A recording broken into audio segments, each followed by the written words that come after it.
Hello witches, and welcome back to Activist Witch, where we discuss witchcraft and activism.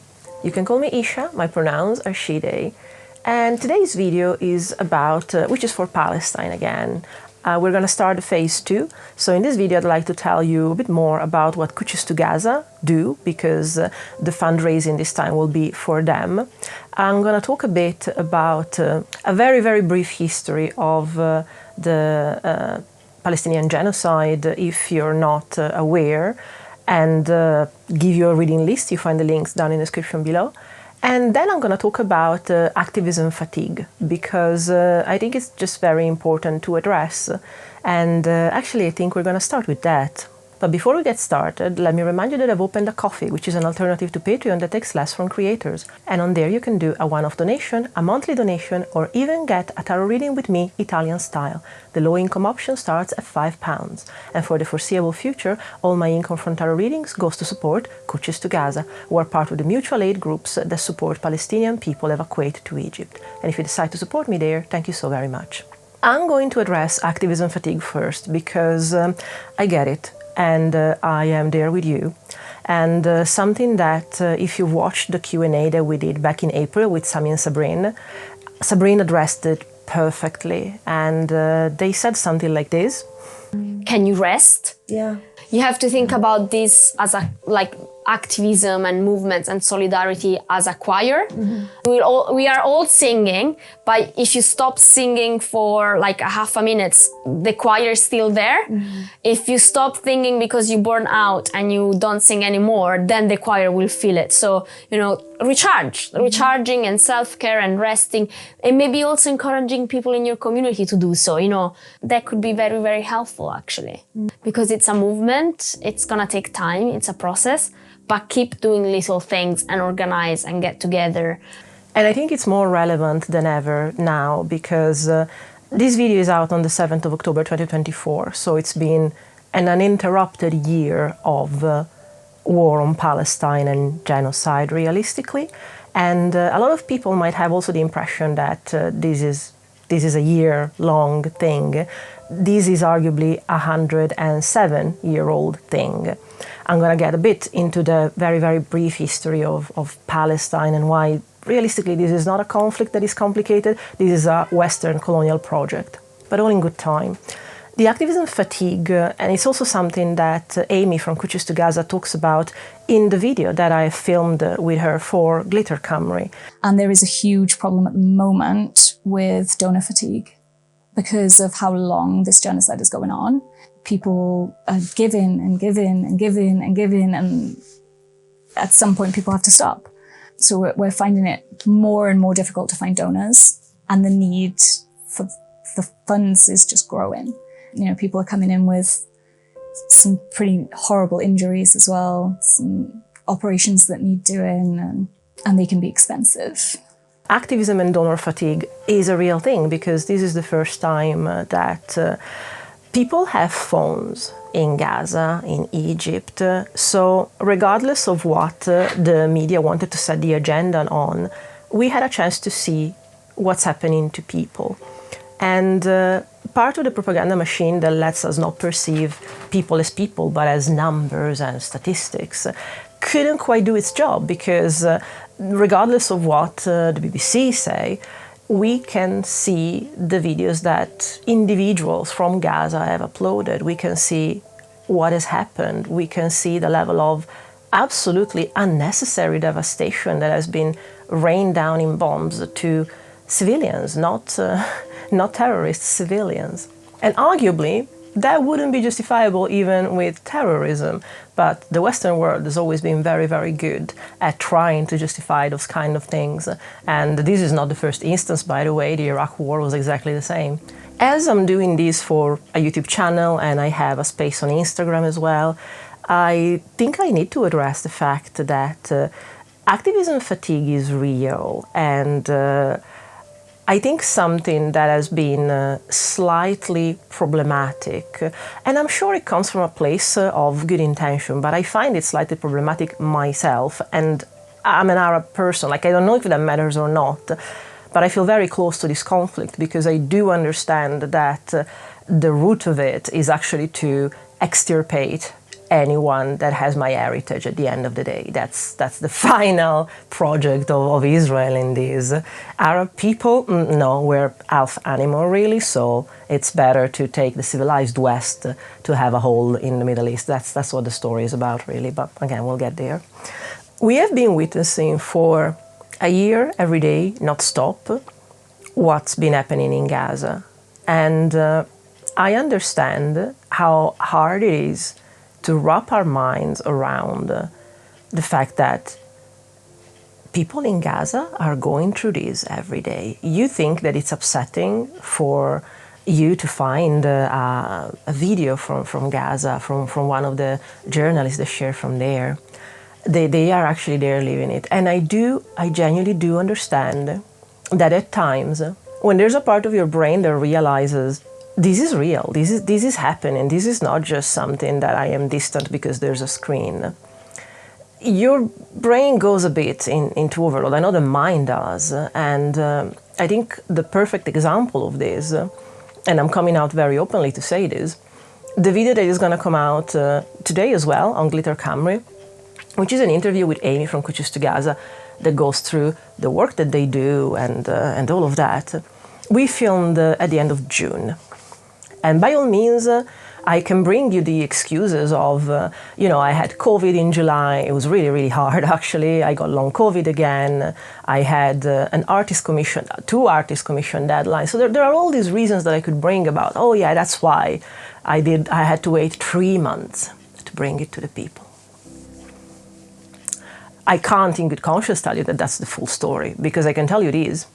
I have had a project open to edit this video for more or less at least 2.5 months. And I could do 5 minutes at a time. Then Amy would say something and tell a story.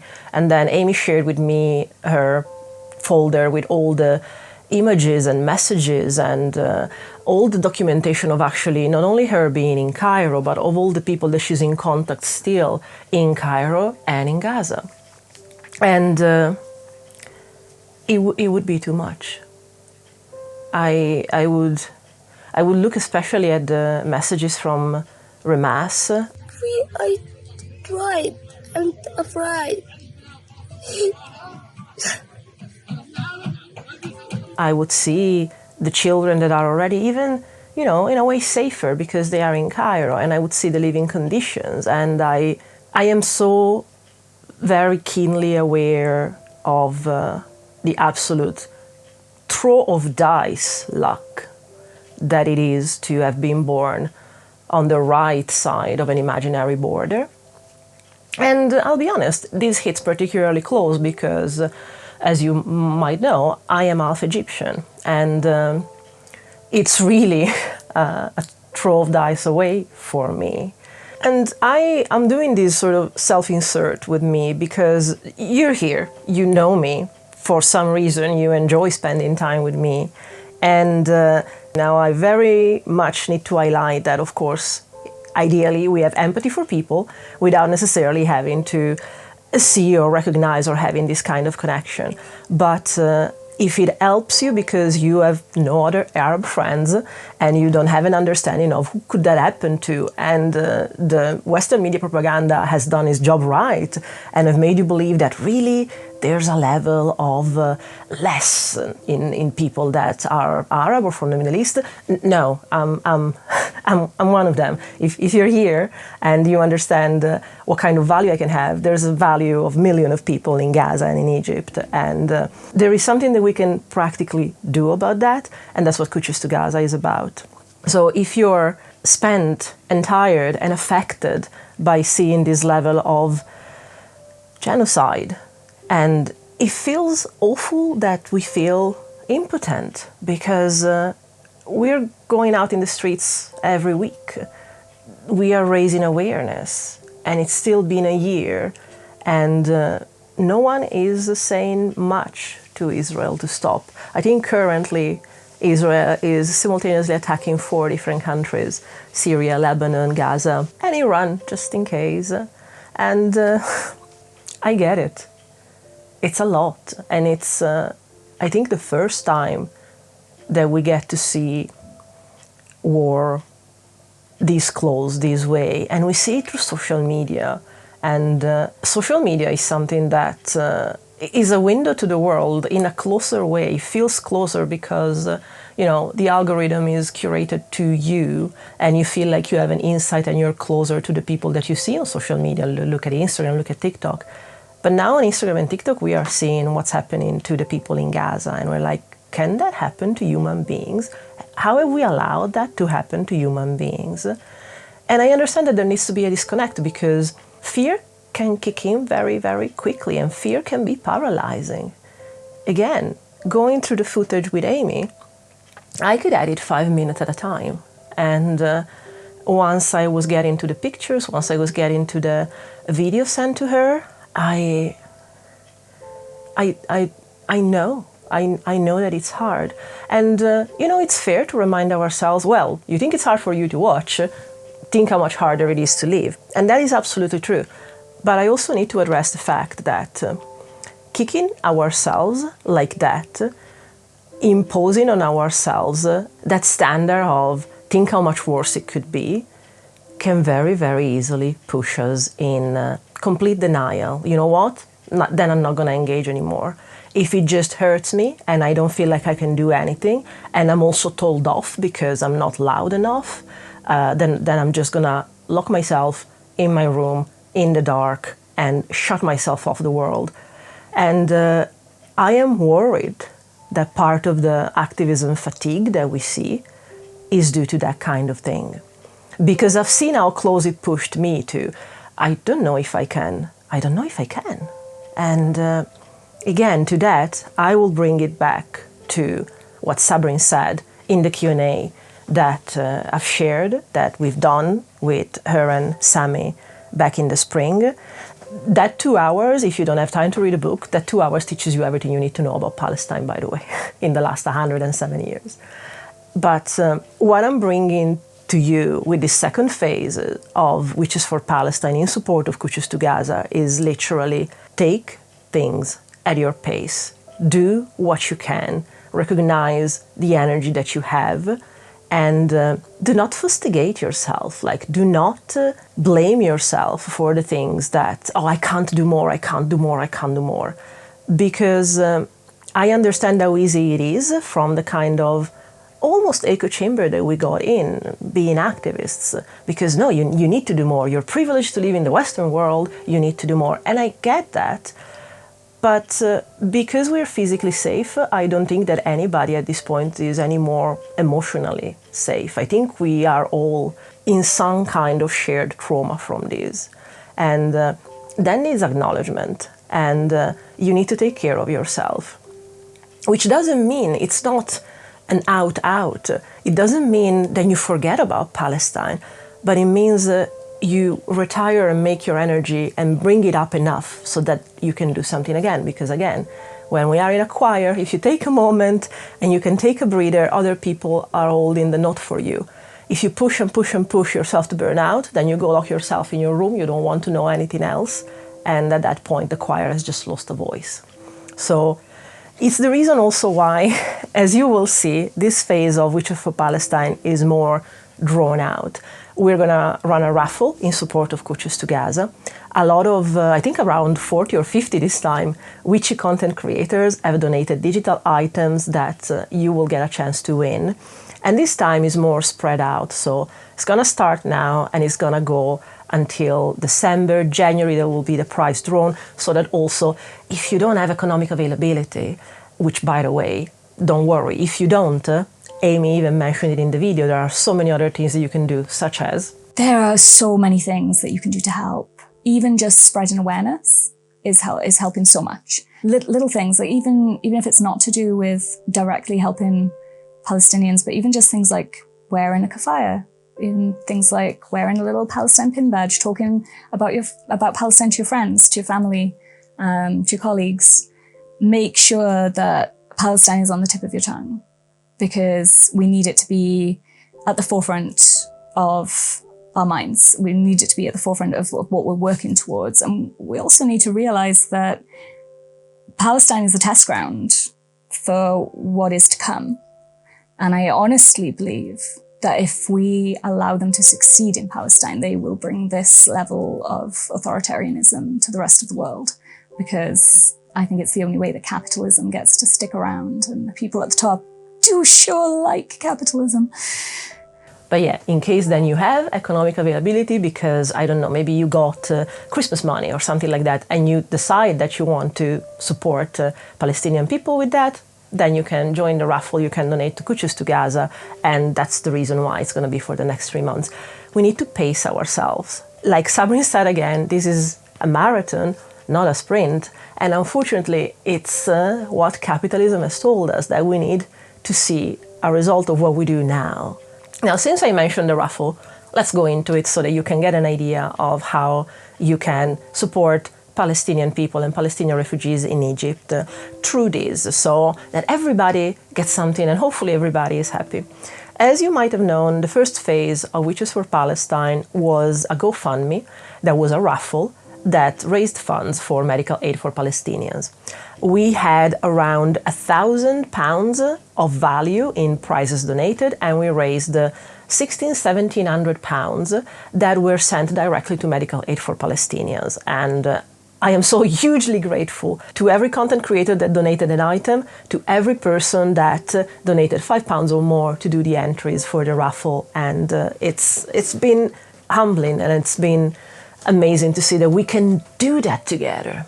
Since phase 1, I had a chance to get closer to Amy and Sol, who are the two people that run Cwtches to Gaza. What they do is mutual aid, direct aid, so they are directly in contact with Palestinian people and Palestinian refugees in Egypt. And at the time I met them in May, and they were fundraising, they're still fundraising through a PayPal pool for an evacuation fund, other than fundraising like constantly for living needs, for like rent, for food, for Palestinian refugees in Egypt, because Palestinian people cannot work in Egypt. They fall through the cracks. So it's not just getting them out of Gaza, it's also, well, now what's the kind of life that you can have. And so while they find ways to then become part of Egyptian society, they still need to survive meanwhile. And Cwtches to Gaza does both these things. Supports the raising of funds to help people evacuate and cross the border to Egypt, and then helps the people that actually manage to get to Egypt. This time around, it's super easy and super direct. Every single penny that you donate, there are no GoFundMe charges, which there used to be even just for using the card. What's happening is this.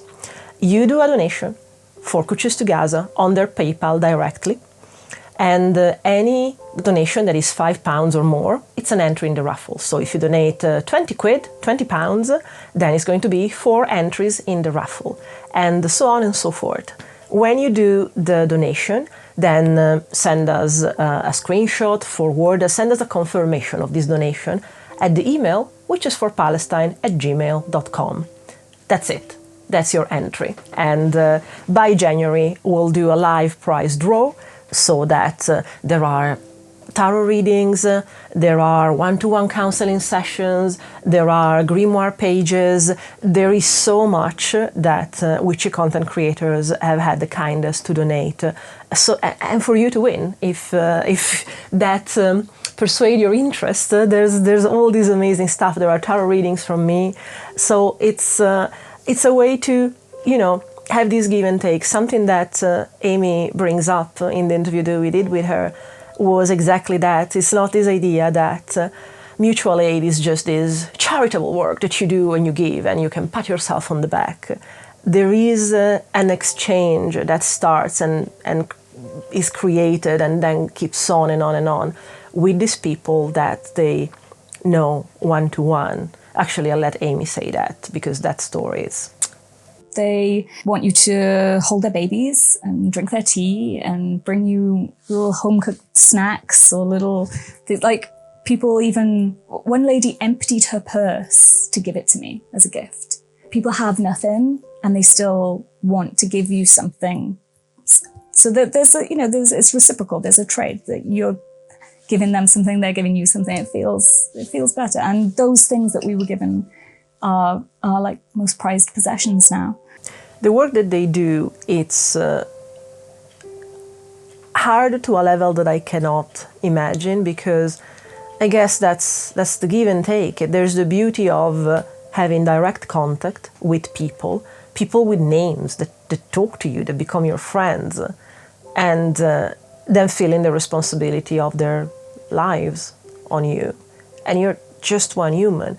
I think when we did the fundraising for medical aid for Palestinians, which was amazing, don't get me wrong, but there were still layers in between that maybe made us feel useful, but didn't quite reach us and in a way scratch our soul the way that having direct knowledge and contact with people in Egypt and people still in Gaza to understand the way that these is people. These is people like us. They have names, they have stories, and Amy talks to them every day. It gets it even more real than seeing it on Instagram, on TikTok.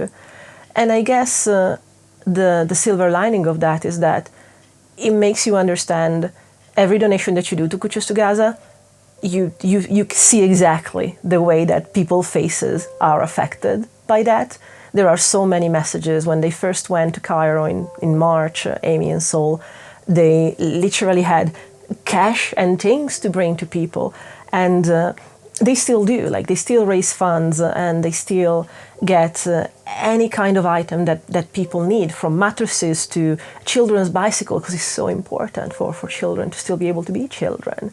And you can literally see, you donate £5 to Cwtches to Gaza, you know that then that has gone to buy these children a bicycle, and you can see their face. And I feel that almost outweighs the pain of also knowing, that there's this person that right now is having a life that is not dignified. What can I do? Can I do more to make it more dignified?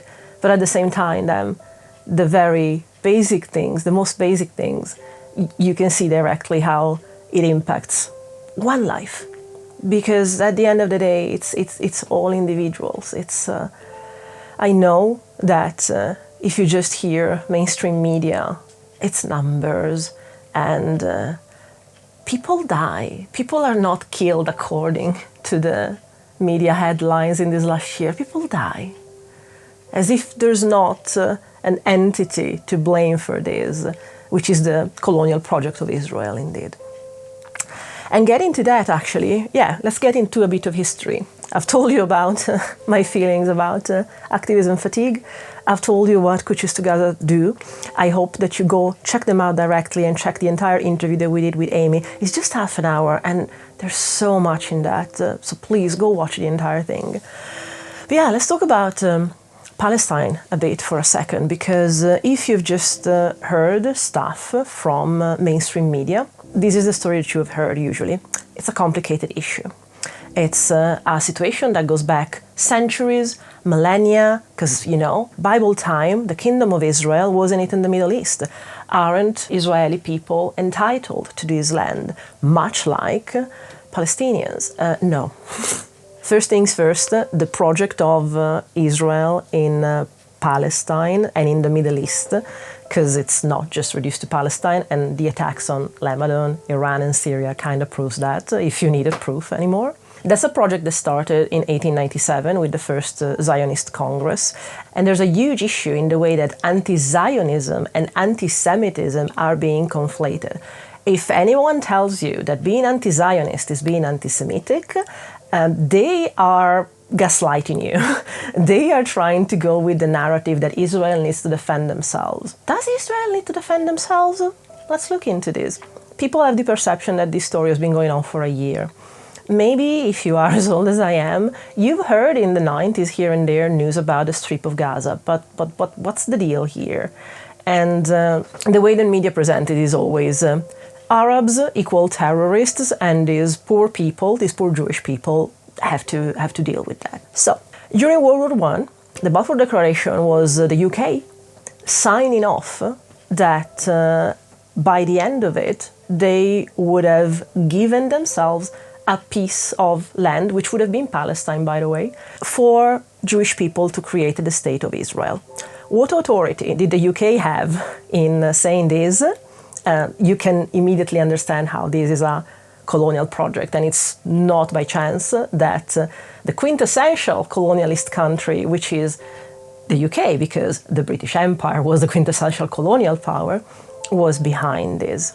At the same time, the UK also promised Palestinian people to recognize them as the state of Palestine if they helped them against the Ottoman Empire, which they did. But guess what? Then the Balfour Declaration was upheld and nothing else. And so Jewish people from Europe mainly started to move to the homeland of Israel. Something that, again, it's not reported enough, but then you start to hear that all people have the same story, is that Palestinian people took in a lot of Jewish refugees in their own homes during and after World War II, because of course World War II, see, that's the difference between anti-Semitism and anti-Zionism, by the way. Yes, World War II, anti-Semitism, we all agree on that, don't we? I hope so, because otherwise you're on the wrong channel as well. No Holocaust deniers here. But yeah, a lot of Palestinian people share this story of, we took Jewish refugees in, they live with us in our house, and then the moment that Israel was officially established in 1948 and there was the Nakba, most families were kicked out of their house themselves by the refugees that were there, and they took over their home. It's not a fantasy story. Of all things, Mohammed Hadid, who is the father of Bella Hadid, the model, is a survivor of this story. So if you'd like to learn more, there are all these individual stories that tell the same story. As Palestinian people, we took in refugees, they lived with us, in the case of Mohammed Hadid, for 2 years before, I imagine, that 1948 and the Nakba. And when that happened, the refugees that had been in their house for 2 years kick Mohammed Hadid family out of their house, took over the house. They still live there. And that's the reason why a lot of stories that you hear are about Palestinian people still having the keys to their house and it's just been occupied. There are pictures that you might have seen around of old Palestinian people going to be able to look even at their house that has now just been taken and given to Jewish people. Also, something that people keep forgetting is that Palestinian people don't have a choice. They have nowhere else to go. And the fact that the border closing between Gaza and Egypt is keeping them there just waiting to be, is the issue. And a couple of days ago, Iran attacked Tel Aviv, and all the people in Tel Aviv could afford, had the documents and were recognized as such, to just take a flight to New York, because everybody in Israel has double citizenship. They're not just citizens of Israel, they are citizens of countries in Europe, America. Palestinians don't have that. Palestinians have been told by the UK, now this land you have to share with Israel. And then you have to give more, and have to give more, and have to give more. You have to give your own house. So when people think this is a war, and Israel has a right to defend themselves, Israel is an occupier. Palestine has a right to defend themselves. Again, can you think about people coming into your house and telling you, now it's mine? Hearing people saying, but you have to turn the other cheek. Of course, it's not the narrative that the media needs to spin, because the propaganda machine needs to be very well unified. We'll talk about that in another video, but the story is very, very simple. Israel is a Western project, and the US especially has wanted a foothold in the Middle East forever. There are also incredible, huge economic interest, not just as CSA, but there is gas and oil value in Gaza and offshore Gaza that the US wants in. And that's the reason why the US is backing Israel blindingly, 110%. Here's to hope that they don't drag us in World War III, but with the involvement now of Iran. So if you think this is a complicated issue, and both sides have rights. When you studied colonialism and you understood that that was wrong, if you are American and you know that you live on land that was of natives, this is the same story. Northern Ireland is the same story, and that's why Irish people have so much solidarity for Palestine, because they've seen it on their backs. So I understand the way that the media are presenting these, but hear the stories of the people and make your own call on that. And bringing to you the voice of Amy, bringing to you the voice of Sami and Sabrine is, I know how to do content. I'm a broke witch. I don't have necessarily much money to donate other than my tarot readings. Now they all go to Cwtches to Gaza. But this is what I could do. And pretty much everybody has one understanding, one talent, one skill. My suggestion is there a way that you can put that to service? But please, please, please do not forget to take care of yourself, because when you do not take time to breathe and take care of yourself and cuddle yourself because you feel guilty that there are rightfully people in Gaza in worse situations. Yes, if we all get into survival mode, how are we bringing people out of it? There's this self-flagellation that we are doing that not only is not doing good to us, it's definitely not doing good to the people in Gaza and the refugees in Egypt. Because, yes, do recognize your privilege, but also do understand that you need to go at a pace that is sustainable.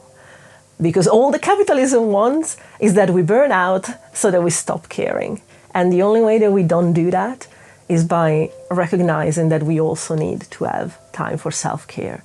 So that's the reason why Phase 2 of Witches for Palestine is much more stretched out. Every donation that you do to the Raffle goes immediately to Cwtches to Gaza, so they can immediately put it to service. But that's why we're trying to bring it more as a daily but spread out thing, because if we let the anxiety get to us, it might get us to do amazing work for 5 days, and then it will be it. And we will not want to hear or listen anymore about Palestinian stuff because it gives us anxiety. Pace yourself. That's how we break the system. If you have any questions or if you want to join into Witches for Palestine, leave me a comment, send me an email. And until the next time, I really hope that we can hex the colonial patriarchy together, because there's need for it.